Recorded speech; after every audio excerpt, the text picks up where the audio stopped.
Donaldson. I live in Elko, Nevada.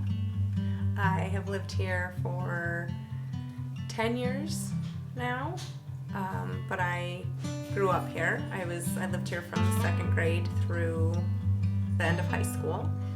I moved away to college, went to Cornell. After that, I moved back to Reno, Nevada, before we came back to Elko. But we've been here for a decade now.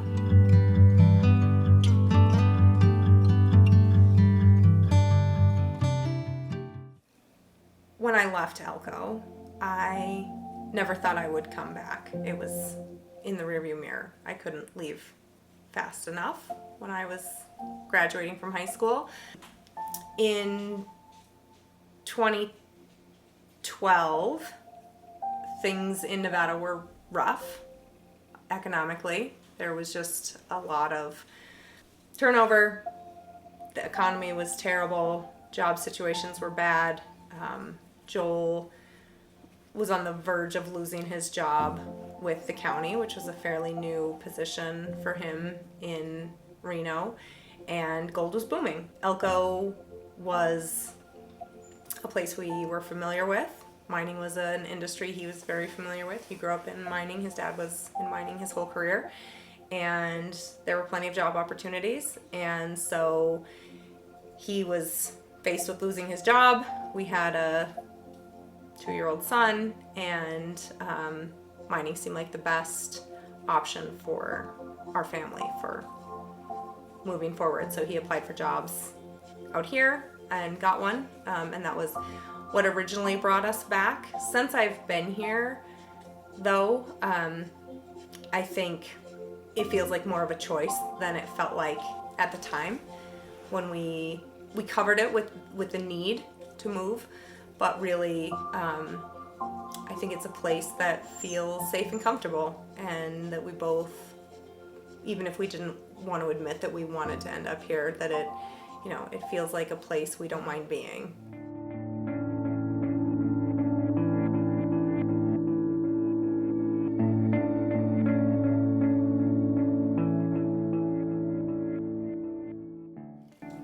When we returned, I think that I expected to feel worse about it than I really did. But by the time we came back, both of our parents had left. So in a lot of ways, it wasn't home anymore. There wasn't family here. There weren't connections. That it wasn't sort of an easy place to be. And so I think I expected to feel a lot more like I had betrayed that high school self of who ran away.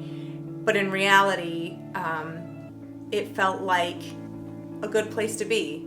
And it felt like, after coming from Reno, which was a city, the slower pace, the smaller town, the outdoor activities, just all of the things that were comfortable about it felt right.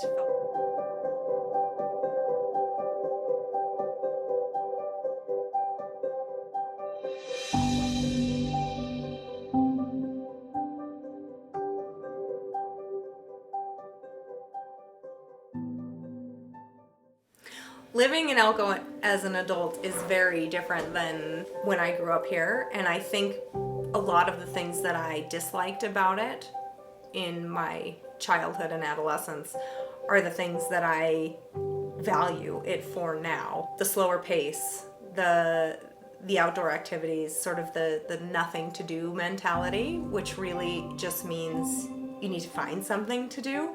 The fact that everybody sort of knows everybody's business, and there are so many expectations of who you are, and sort of everybody knows you as this person, also means that my kids can't really go anywhere in this town without being recognized. And when they're teenagers, you can't really get into that much trouble because you can't go anywhere without somebody knowing you and calling your mom. The community-oriented aspect of it in that way feels much different than when I was a kid, that it was something that felt oppressive or overbearing, I think. And as an adult, feels supportive and like a true community, that it takes a village sort of mentality.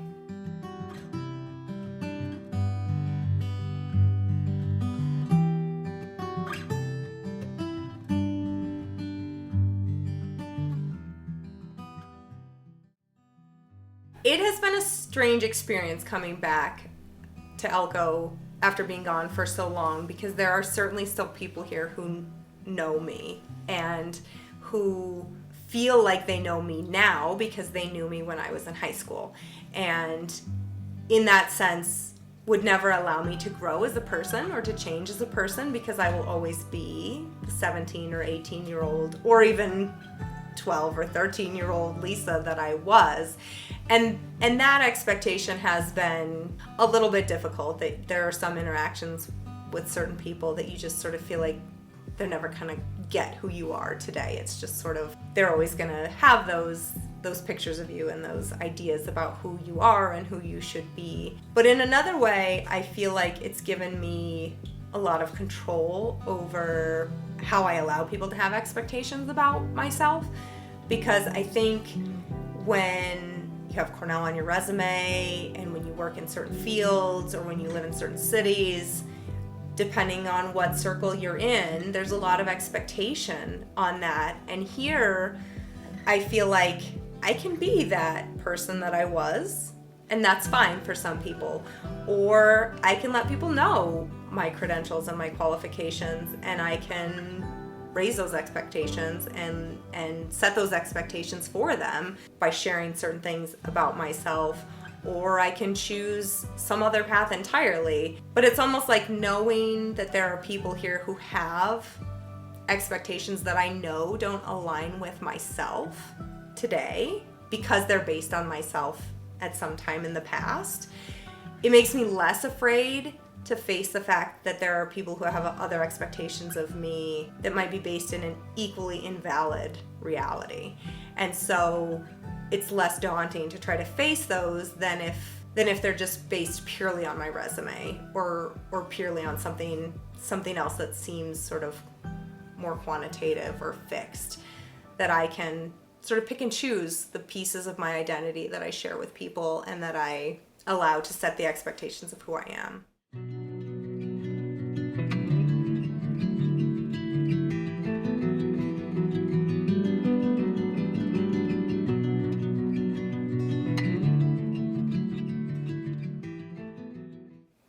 I feel like the way that I'm different compared to who I was as a teenager is a tough question to answer. There's a lot of change in those almost 20 years that a person probably can't even really remember themselves.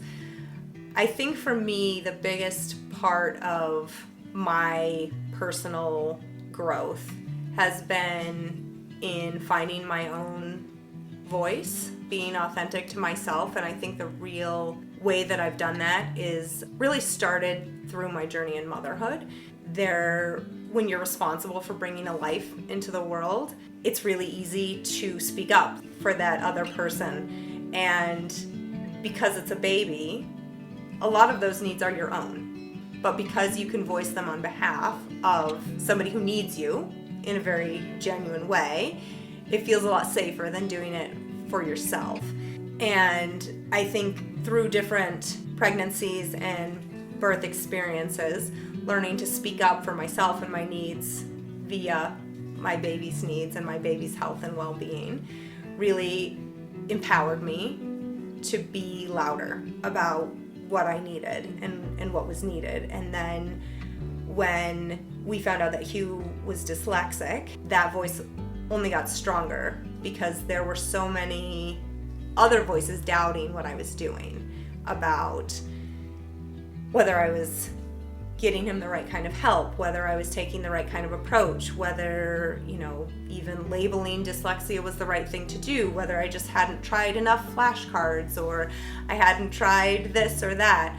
And I knew by that point that I knew myself, I knew my son better than anybody else in the world. And that sense that I had started to develop through pregnancy and birth gave me the confidence to know that I could speak up on his behalf and get him what he needed, despite the fact that there were so many doubts and so many people I cared very deeply about, family members who were questioning what I was doing.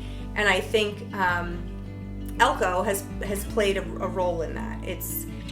remote. We have very few resources here. There are no special schools. There's not a dyslexia institute that we can send him to. There are very few resources here, and so it was on me to decide what we needed to do, or uproot the whole family and move, which was certainly something we talked about. But it was ultimately the decision to stay here was best for the family as a whole, and so it became doing what we needed to do for Hugh and doing what I needed to do for Hugh, and speaking up to all of those other voices. I mean, there were pediatricians and teachers and people who I had tried to raise the alarm with years before, who just sort of said, he's a boy, he'll get it. It'll click one day and it'll be fine. And then when we finally got the diagnosis of dyslexia, it was like, he's 8 years old and we haven't done anything, and it's a crisis now because we're 2 years behind, and if we'd only realized sooner, we could be so much further ahead. And so that whole process of just trusting my gut, trusting what I knew we needed to do, and trusting that I could find the resources and I could bring the resources for him. And because there were no other choices here, that I was going to be the solution to this problem. That assertiveness and that self-confidence, that not letting other people's opinions influence my concept of myself, those are the biggest areas where I feel like I've grown. And it makes setting aside all of those other expectations that come with having grown up here and having people who assume they know things about you or know you because they know your past. It's made it easier because I feel so much more confident in who I am and what I've done and what I can do, that I don't get wrapped up in that.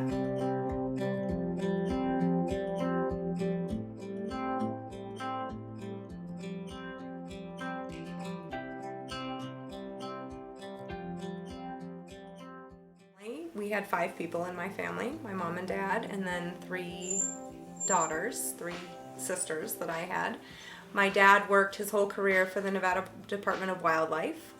My mom mostly was a stay-at-home mom, but she had a couple of different jobs and things that she did. She taught English as a second language in the evenings, and then she worked at the library as I got older. You know, she was the primary caretaker of all of us, and I was the middle of the 3 girls, older sister and a younger sister, both of whom were very high-achieving people. Both went to Notre Dame. My older sister graduated second in her class, and my younger sister and I were both valedictorians, so, you know, we got it right. We grew up really close-knit as a family. We did a lot of things outdoors with my dad's job in wildlife management. We hunted and fished and camped and did all the things outdoors as a family. Spent a lot of time together. We would go on 3-week-long road trips every summer to various places in the U.S.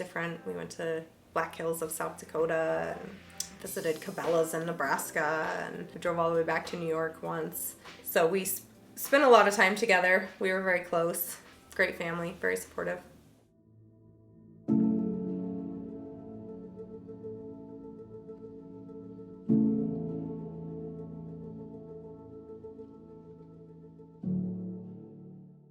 I met Joel sometime in junior high. They lived 3 doors up the street from us here in Elko, and I think the first time I remember Joel, him and a friend of his in the summertime were on the roof of their house, and me and my sister were walking up the street, and they threw water balloons at us from the roof of their house and then ran away and hid. That was our first interaction. I really got to know Joel. He was in the 9th grade and I was in the 10th grade, and I was on the debate team and he joined the debate team, and we spent time together there. And then later on in high school, we both worked at the library. I worked in the children's section and he worked in circulation up front.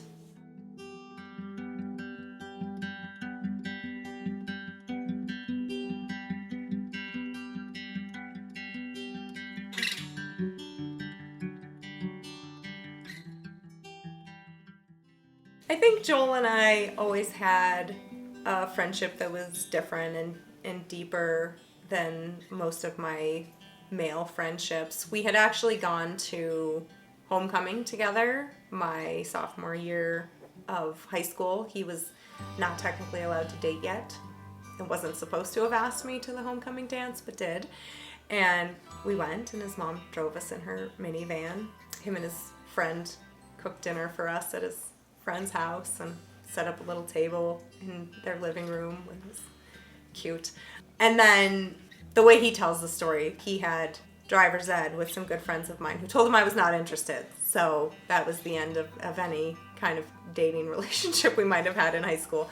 In retrospect, that was probably better because he and I learned a lot of things between then and when we started dating. And had we been actual high school sweethearts, it may not have lasted. So when it changed for us and we started dating was towards the beginning of my sophomore year of college. He was a freshman, and it was long distance. He lived in Reno, and I was in upstate New York, so it was 3 hours time difference and 3,000 plus miles actual distance. And he was just certain from the beginning, and made his intentions very clear that he intended to marry me. And if I was interested in that at all, it was sort of now or never, and that was how we started out.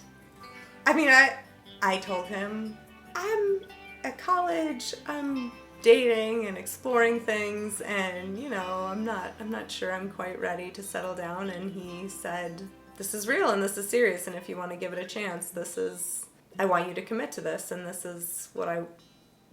these are my expectations for us and what I see for our future. And it was somewhat overwhelming and intimidating, but also I knew that I saw potential and promise there, and it wasn't something, if that was going to be my only shot at doing it, I wasn't going to let it go by. And if what it took to give it a shot was that level of commitment and understanding up front, then it was something that I was willing to give a shot.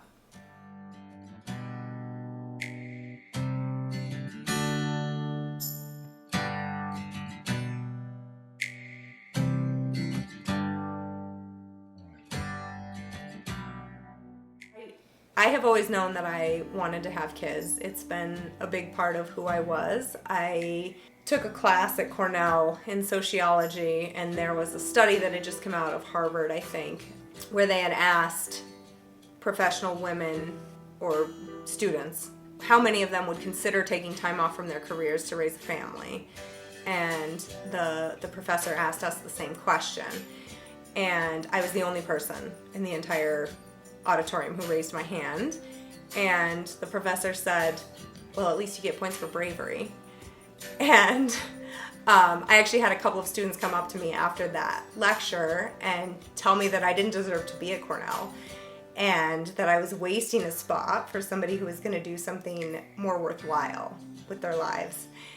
And it was shocking to me in that lecture that the question was just who would consider taking time off from a career to raise kids. There was that seemed pretty flexible to me. Like, I would consider that. I would consider most things. I feel like I wouldn't just dismiss them on their face. That was something that I knew I felt strongly about, having kids and raising kids. And that I had, in fact, considered already taking time off of my career and what that might look like for me as I went forward. But I knew, and I was confident when I raised my hand. I was being my true, authentic self, that of course I would consider taking time off to raise my kids. I thought I wanted 2 kids because I didn't enjoy being a middle child, and I never wanted to have a middle child. I guess 4 hadn't crossed my mind at the time, but that's also a solution to the not having a middle child problem, so I guess it worked out.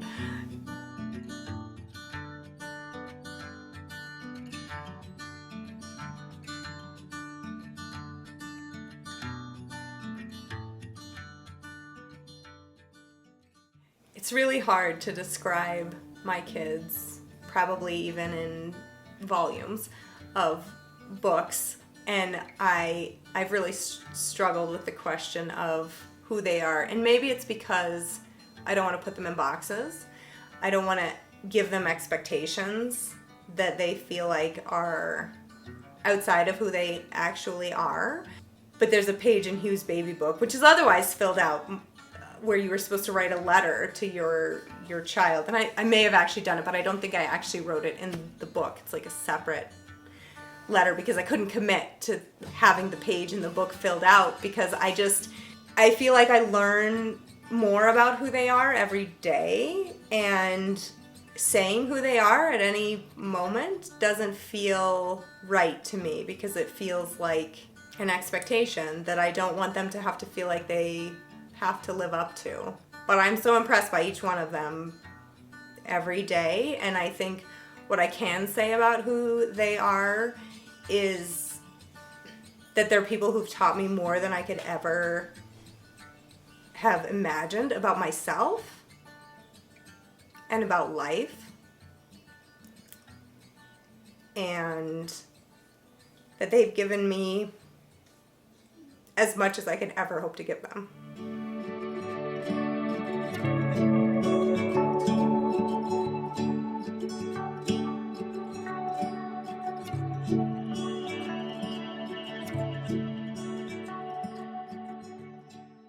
My biggest hope for my kids is that they are happy and productive. I want them to be who they are, and I want to know who they are. I hope that I'm privileged to have the kind of relationship with them that I do know them as people. But I want them to be happy, and I want them to be productive. I want them to be proud of what they're doing. I just want them to be doing something that they enjoy doing, and to be proud of who they are, and to be in positive relationships with people who they care about, friends and family that know them and value them for who they are.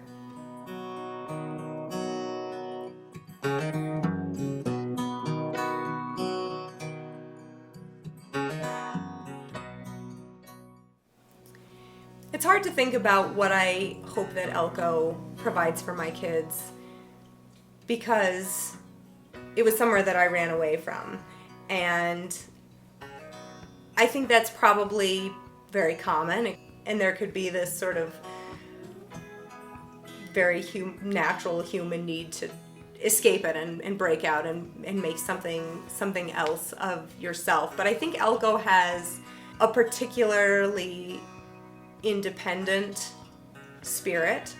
I think its remoteness makes people resourceful, that there just aren't a lot of options for a lot of things. And so people sort of figure things out for themselves and have the confidence to do that and know that they can.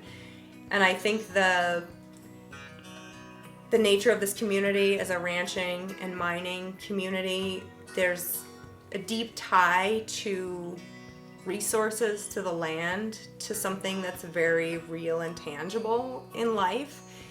And I think that keeps people grounded in a way that is unique to this type of community. I hope that what they take from Elko is some of all of that sort of independent, free-thinking, resourceful spirit, and that connection to the world, to the earth, to what's tangible and real, and just stay grounded in life.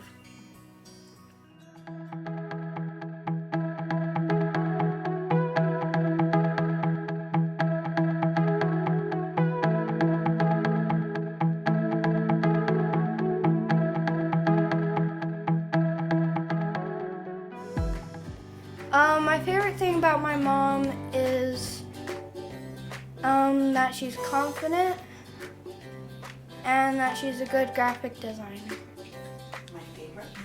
My favorite thing is my family. And what is your favorite thing about your family? My family is always there for me.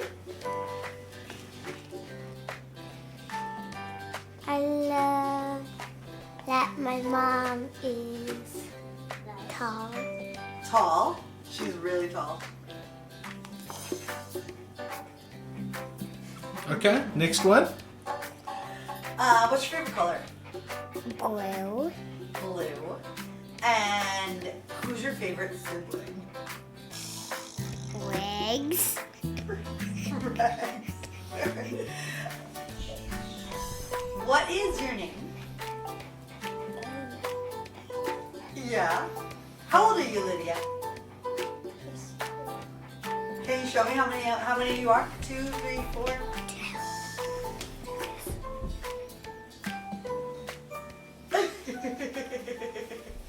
He's like my friends, my ball friends. Where are